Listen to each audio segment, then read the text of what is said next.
Hi there, this is Dave, and I'm here to talk about the Jeep Wagoneer S, the electric one, not the big one based on a Ram. So what is the Wagoneer S? It is a luxurious, or so we're told, battery electric car on the STLA or Stella large platform. This is the same platform as the Dodge Charger, which is the first car to be shown on it. It is a new platform, presumably developed mostly at Auburn Hills. And the Wagoneer S is a bit smaller in footprint than the new Charger, but it runs from 0 to 60 miles per hour in 3.4 seconds with a range of over 300 miles. And that's about what was promised in terms of acceleration. They promised us 3.5 seconds, but the range is about 100 miles less than the company originally expected. Now, one reason for this is probably because they made the decision to make the same basic body work for both the Jeep Cherokee, which is coming and hasn't been officially announced yet, and the Wagoneer S, which means that they need more room under the hood, which means more weight basically. It's interesting when you look at it because comparing it to the Tesla Model Y, it's a bit longer, but the wheelbase is almost exactly the same, which does suggest that they lengthened it late in the process. So right now we expect that the Wagoneer S will be sold entirely as a battery electric vehicle, and if you want the gasoline version, then you get the cheaper Jeep, the Cherokee, which again, not yet announced. The price for the Wagoneer S is said to be $72,000, including shipping, but that's just for the launch edition, which comes really well equipped, as you can see in these pictures, with the radar red interior, the ventilated leather, and all that. Jeep claims that this is the most aerodynamic car that they've ever made, with a coefficient of drag of 0.29, and it is the most aerodynamically efficient Jeep ever made, but not, of course, the most aerodynamic Chrysler vehicle or Dodge or what have you. The peak power is, as they thought in advance, 600 horsepower and 617 pound-feet of torque. So we're talking about Viper standards of power here, which brings that fast zero to 60. The top speed is 124 miles an hour because it doesn't have a really wide range transmission, so you're kind of limited on the top end. Not that that will matter for 99% of the buyers. It gets up to 99 estimated mile per gallon electric equivalent and up to 107 in the city. That's if you want to compare it to other electric vehicles. It should be pretty efficient, in other words. They still have, this being a Jeep, a select terrain system. So there's a knob to choose between the various automatics, snow, sand, rain, that sort of thing. It's all in there. There is no low gear. It's a single speed transfer case. And the torque split is both variable and full time. So you're basically all time, all wheel drive with a variable torque split. So it might be 50-50 or it might be 20-80 going to the front versus the rear wheels. And the front suspension uses McPherson struts, while the rear is what they call an integral link system. The launch edition, with $72,000 price tag, includes a high-end Macintosh sound system, nothing to do with the computer, everything to do with the American Audio Company, the last company to make stereo systems in the US as I understand it, and still exclusive to Jeep. And that will be an option or standard on the top model, along with a degree of autonomous driving once everything's announced. And again, nothing other than the launch edition has been announced yet, so we don't know pricing, we don't know options and features yet for most of these.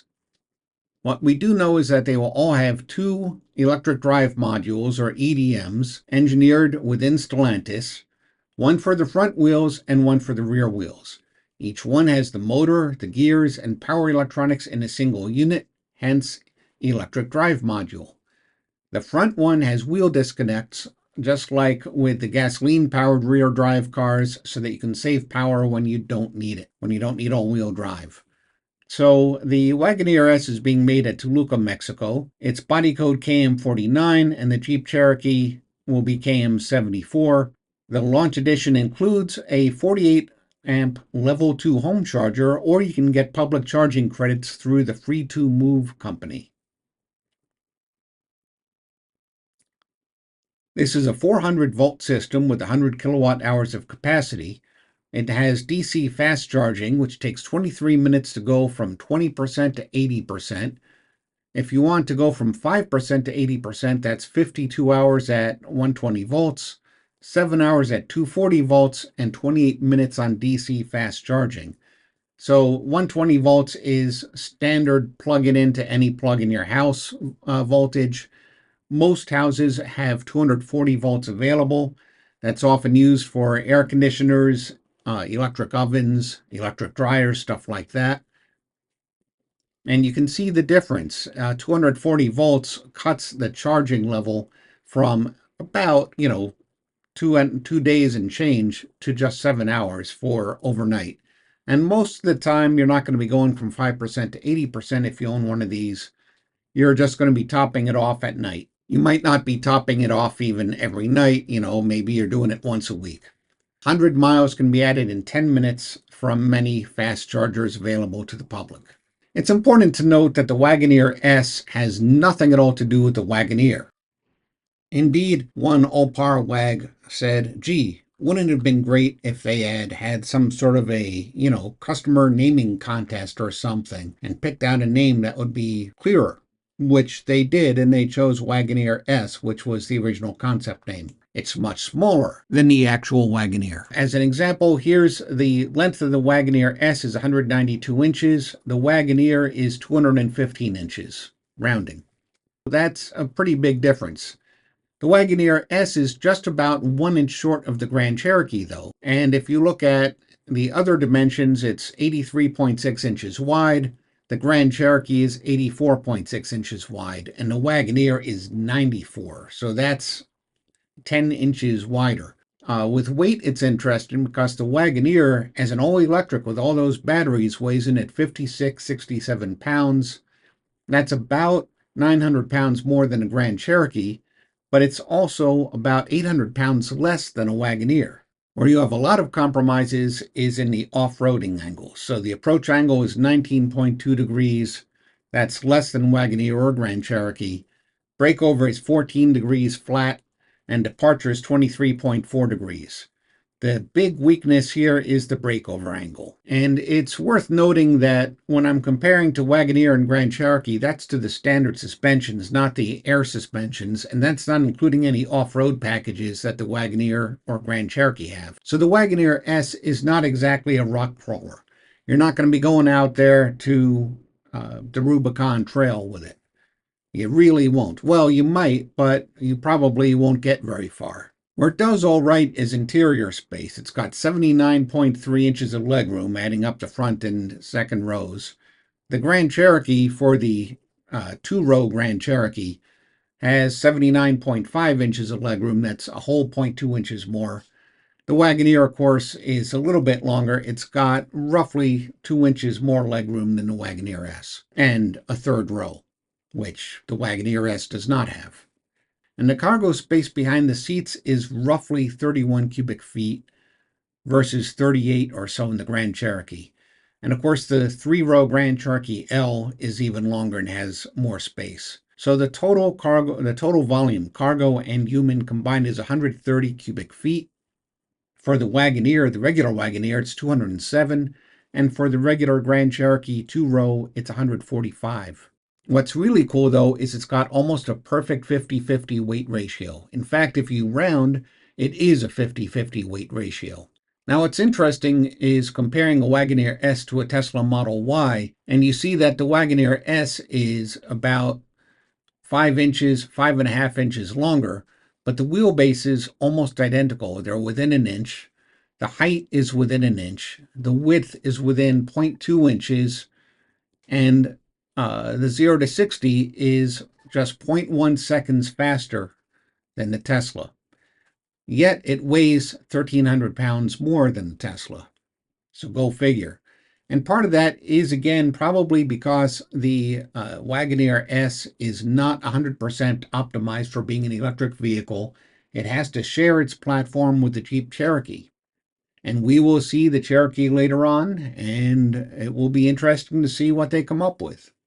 Incidentally, you might have been wondering about pricing and how reasonable it is.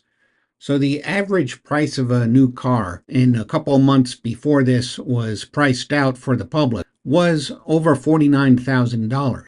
This is not the starting price. The $72,000 price is not the starting price. It's for the launch edition with all of this standard stuff, including the Macintosh stereo. What's more, if you want to compare it to the Tesla Model Y, Tesla is currently claiming that they will sell you a Model Y for $45,000 with the long-range rear-wheel drive only system. If you want long-range all-wheel drive, it's $48,000, and the high-performance all-wheel drive, which is the one that would compete in performance with the Jeep, is $51,500. They currently have 9750 of, quote, potential incentives on the Teslas. I should point out that if you get the standard all-wheel drive Model Y, they're quoting a 0 to 60 time of 6.5 seconds, not 3.5 seconds. So to get that 3.5 seconds, you have to pay the $51,500. And if I had to make a guess, I'd say that the Jeep Wagoneer S will start when they make the base model at about $51,500. Admittedly, Jeep does tend to charge a bit extra for paint, like $600 to $900 if you want any color other than the one free color, but so does Tesla. Tesla has 5 colors, but only one of them is free and the other ones are $1,000 or more. So that's it for now, and we'll try to get into more once they announce the base models, the Trackhawk, which presumably is coming, and while we're at it, the Cherokee, which will presumably be the one with a gasoline engine. Maybe a hybrid, maybe not. We'll find out when we find out.